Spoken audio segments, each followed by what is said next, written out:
मलकानी पूछती ही रही खून कैसे बहा, मगर मलक बहू के सर पर हाथ फेर कर वापस आ गया। फिर उसने डेरे की एक कोठरी में कपड़े तब्दील किए।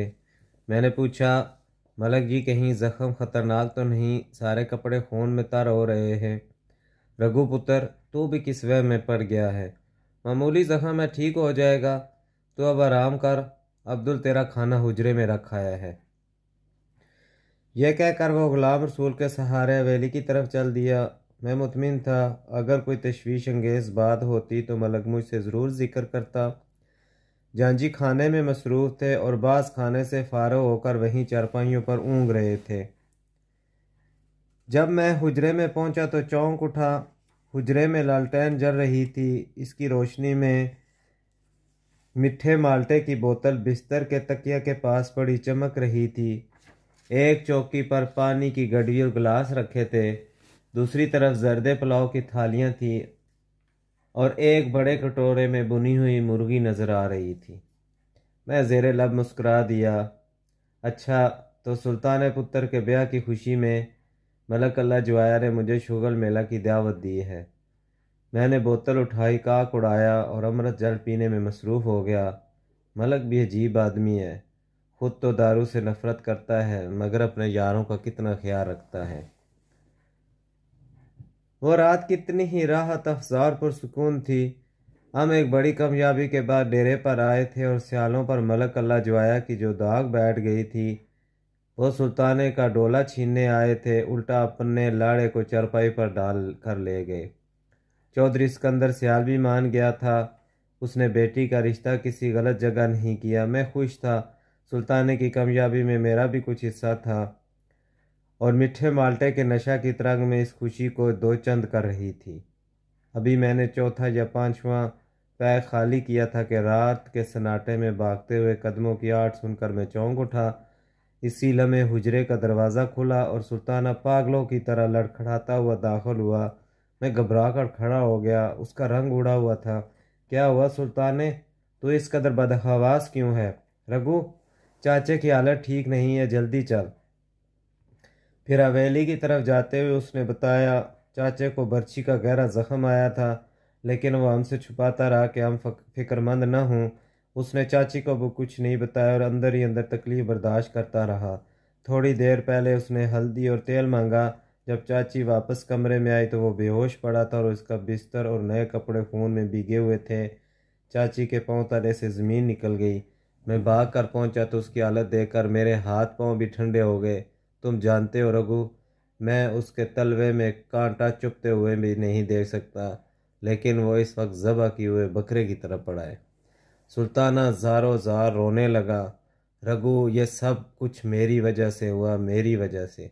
अगर चाचे को कुछ हो गया तो रब साईं की कसम मैं ज़िंदा ना रहूँगा। मैंने उसे तसल्ली दी कि मर्दों को लड़ाई में ज़ख्म आ ही जाया करते हैं, लेकिन सुल्ताने की बातें सुनकर मेरा तमाम नशा हिरन हो गया था। रात इसी वक्त तीसरे पैर गुजर रही थी और हर तरफ सन्नाटा छाया हुआ था, लेकिन हवेली के अंदर एक कुराम पा था। मलकानी और माँ जी भी रो रही थी।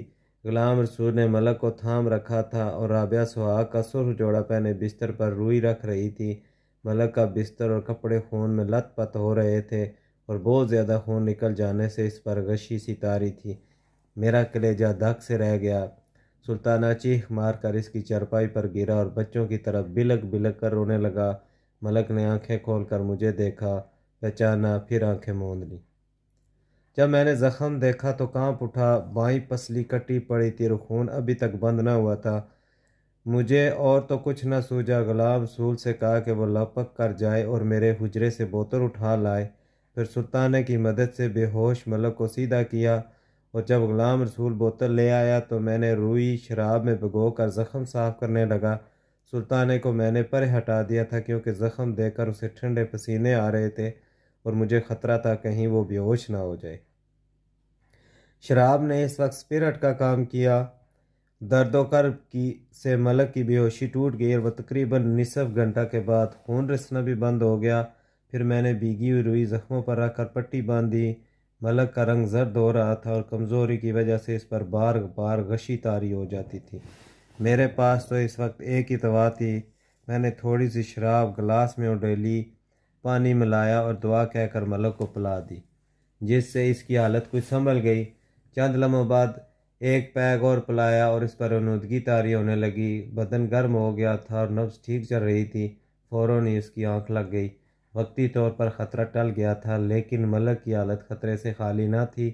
खून बकसरत खारिज हो चुका था और किसी वक्त भी दिल की हरकत बंद हो सकती थी। माँ जी और मलकानी के आंसू बंद हो चुके थे और सब की निगाहें पूछ रही थीं अब क्या होगा। मैंने कहा, सुल्ताने, तुम चाचे के पास रहो, मैं इसी वक्त जंग जाता और मलक हकीम नंदलाल को अपने साथ ले आता हूँ। वो एक मशहूर जराह भी है। राबिया फ़ौरन बोल उठी, रघुवीर, तुम न जाओ, चाचे की हालत ठीक नहीं। सुल्ताना और गुलाम रसूल जाकर हकीम जी को ले आते हैं। रघुवीर के शब्द सुनकर मुझ पर एक अजीब हालत तारी हो गई। इससे पहले माँ जी ने पुत्र कहकर मेरी दुनिया बदल दी थी। अब राबिया की ज़ुबान से रघुवीर के लफ्ज़ सुनकर मुझे अपनी वो बहन याद आ गई जो मुझसे 3 साल बड़ी और मुझे रघुवीर कहा करती थी। मैं 5 साल का था जब मेरी माता और बहन परलोक सुधार गई और मैं अपनी बेरहम चाची की झिड़कियाँ खाने के लिए ज़िंदा रहा। बहन मरने के बाद आज तक किसी ने मुझे रघुवीर कहकर न पुकारा था। मेरा जी चाह मैं राबिया के पाँव छू लूँ, उसके सामने माथा टेक दूँ। मुझे खामोश देखकर वो बोली, रघुवीर, तुम क्या सोचने लगे? मलक लाजवाया के मामले में सुल्ताने का दिल बहुत छोटा था। मैंने सोचा राबिया ठीक कहती है, सुल्ताने का यहाँ से टल जाना ही अच्छा है। फिर मैं सुल्ताने से मुखातब हुआ, रानी ठीक कहती है, तू गुलाम रसूल के साथ जंग चला जा। अच्छा। सुल्ताना जंग जाने पर राज़ी हो गया। तो फिर देर न कर, तुझे दोपहर से पहले पहले वापस आना है, बस हवा की तरह उड़ता हुआ जा। राबिया हवेली के दरवाजे तक उसे छोड़ने गई। ठीक इसी वक्त मुल्ला ने फजर की बांग दी। माँ जी और मलकानी नमाज पढ़ने चले गईं। जब राबिया वापस आई तो मैंने कहा, वो सारी रात परेशान रही है, थोड़ी देर के लिए सो ले। मगर राबिया ने जवाब दिया, रघुवीर, सियालों ने चाचे को नहीं, मेरे कलेजे में बर्छी मारी है। जब तक वो ठीक नहीं हो जाता मुझे नींद ही नहीं आएगी। फिर वो अपने कमरे में मसल्ला बिछाकर बैठ गई और नमाज़ पढ़ने लगी। मैं मलक के पास ही चारपाई पर ऊँघ गया था। सुबह तक राबिया न जाने कितनी बार कमरे में आई और क्या कुछ पढ़ के मलक पर फूंकती रही। दिन चढ़े, जब मलक की आँख खुली वो इस वक्त भी इस पर कुछ फूंक रही थी। मलक लाजवाया का चेहरा पहले से ज़्यादा पीला हो रहा था। इसकी रंगत में सुर्खी नाम को न थी और अब फिर कमज़ोरी की वजह से ठंडे पसीने आ रहे थे। मेरे कहने पर राबिया गर्म दूध का गिलास ले आई। उसे परेशान और फिक्रमंद देखकर मलक बोला, पुत्री, तू क्यों फ़िक्र करती है, मैं अच्छा हो जाऊंगा। वह चुपचाप वापस चली गई। मैंने मलक को बताया कि अगर वो पहले बता देता उसे गहरा ज़ख्म आया और खून बंद नहीं हुआ तो उसी वक्त कोई इलाज किया जाता। वो कहने लगा, रघु, मैं डरता था कहीं सुल्ताना पुत्र परेशान ना हो जाए, उसके सीने में चीड़ी का दिल है। थोड़ी देर के बाद इसकी बिगड़ती हुई हालत को देखकर मैंने गिलास में 2 उंगल मीठा माल्टा उंडेला और पानी पिलाकर इसकी तरफ बढ़ाया, लेकिन मलक ने पीने से इनकार कर दिया। मैंने बताया, दुआ के तौर पर शराब जायज़ है, फिर रात भी मैं उसे पिला चुका हूँ। वो बोला, उस वक्त मुझे होश नहीं था, लेकिन अब होश में हूँ। अल्लाह साईं ने चाहा तो शराब के बगैर ही ठीक हो जाऊँगा। दोपहर से पहले ही सुल्तान और गुलाम रसूल हकीम नंद लाल को लेकर आ गए। डेरे पर मलक के ज़ख्मी होने की खबर फैल चुकी थी और हवेली में सुबह ही से औरतों मर्दों का तांता बंधा हुआ था। इस वक्त भी 5-7 आदमी कमरे में बैठे थे। नंदलाल को देखकर मलक की आंखों में इत्मीनान की झलक पैदा हुई, लेकिन जब नंदलाल ने ज़ख्म देखा और मलक के चेहरे पर नज़र डाली तो घबरा गया। उसने मुझे अलग बुलाया और कहने लगा, ज़ख्म ख़तरनाक है, फिर खून बहुत निकल चुका है, मलक को अस्पताल ले चलो, खून चढ़ाने के बाद ऑपरेशन होगा। मैंने बताया, अस्पताल जाते जाते ज़ख्म फिर फट जाएंगे और राह सा खून भी निकल जाएगा, जो कुछ करना है यहीं करो। मगर नंदलाल खून चढ़ाए बगैर ऑपरेशन के हक़ में नहीं था। उसकी जराई का बड़ा चर्चा था और बाज़ औक़ात डॉक्टर भी इससे मशवरा लेते थे, लेकिन वो मलक का इलाज करते हुए डरता था। रघु, मलक की हालत ठीक नहीं, अगर उसे कुछ हो गया तो मैं सारी उम्र किसी को मुंह न दिखा सकूँगा। जैसे भी हो इसे शहर ले चलो।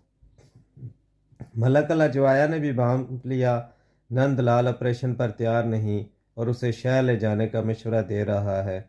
उसने हकीम को अपने पास बिठाया, फिर उसका हाथ थाम कर बोला, नंदलाल, अस्पताल भेजकर मेरा मुर्दा ख़राब न करो, यहीं इलाज करो, मैं शहर नहीं जाऊंगा। क्या तुम्हें अल्लाह साईं पर भरोसा नहीं? मलक के इसरार पर नंदलाल इलाज के लिए तैयार हो गया। उसने पलंग बिछवाया, सब लोगों को कमरे से निकाल दिया, सिर्फ मैं इसके पास रह गया। जब मलक पलंग पर मुंतकिल कर दिया गया तो उसने दरवाज़ा बंद किया, बक्स खोला और औजार निकाले और मेरे कान में बोला, ऑपरेशन ख़तरनाक है, वाह गुरु से प्रार्थना करो वो मेरी यारी की लाज रख ले। इसी लम्हे मलक ने हाथ से इशारा किया और मंदम आवाज़ में बोला, नंदलाल, राबिया पुत्री को बुला लो। मलक जी, औरत का दिल बड़ा नाजुक होता है। नंदलाल, तुम नहीं जानते, मेरी पुत्री शेर का जिक्र रखती है, उसका मेरे पास रहना बहुत ज़रूरी है। मलक की ख्वाहिश पर राबिया को बुला लिया गया। उसने लेटे लेटे बहू की पेशानी पर बोसा दिया और कहने लगा, पुत्री, तू मेरे पास रहेगी, ज़िंदगी मौत अल्लाह साईं के हाथ है, कुछ भी हो घबराना नहीं। ऐसा कहकर राबिया देवी ने सर झुका दिया। फिर हकीम नंदलाल ने अपना काम शुरू कर दिया। मलक को क्लोरोफॉर्म सुंघाकर बेहोश कर दिया गया और नंदलाल की पतली पतली उंगलियां बिजली के तारों की तरह दौड़ने लगीं।